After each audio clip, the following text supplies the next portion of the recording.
Hi viewers, welcome to our channel. పూర్ణాలు చూస్తుంటే తినాలనిపిస్తుంది కదా. ఎవరికి ఇష్టం ఉండదు చెప్పండి? పూర్ణాలు అంటే అందరూ ఇష్టపడతారు. సరే, లేట్ చేయకుండా రెసిపీలోకి వెళ్ళిపోదాం.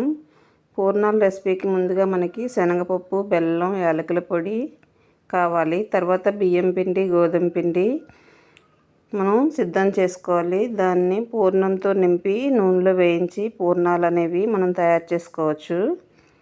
శనగపప్పు 1 కప్పు, బెల్లం 1 కప్పు, యాలకుల పొడి 1 టీ స్పూన్ తీసుకొని 1 టేబుల్ స్పూన్ నెయ్యి వేసుకున్నట్లయితే మనం ఇది తయారు చేసుకోవచ్చు. శనగపప్పును మెత్తగా ఉడికించి నీరు లేకుండా వడకట్టుకోవాలి. పప్పును ఒక పాన్లో తీసుకొని బెల్లం మరియు యాలకుల పొడి వేసి బెల్లం కరిగే వరకు కలపండి.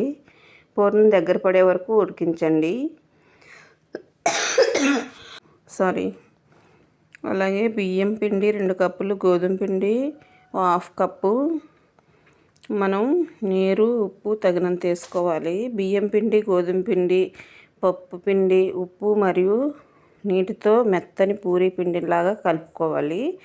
అలా తయారు చేసుకున్న పూర్ణాన్ని చిన్న ఉండలుగా చేసి పిండితో కలిపి గుండ్రంగా పూర్ణం బూరెలాగా తయారు చేసుకోవాలి.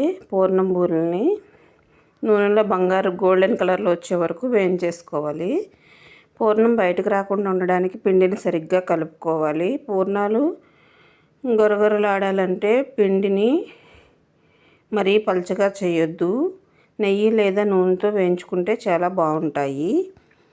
పూర్ణాలు అంటే ఎవరికి ఇష్టం ఉండదు చెప్పండి? చూసారా, లోపల స్వీట్గా, పైన క్రిస్పీగా తగులుతూ ఉంటే మనకి చాలా తినాలనిపిస్తూ ఉంటుంది కదా.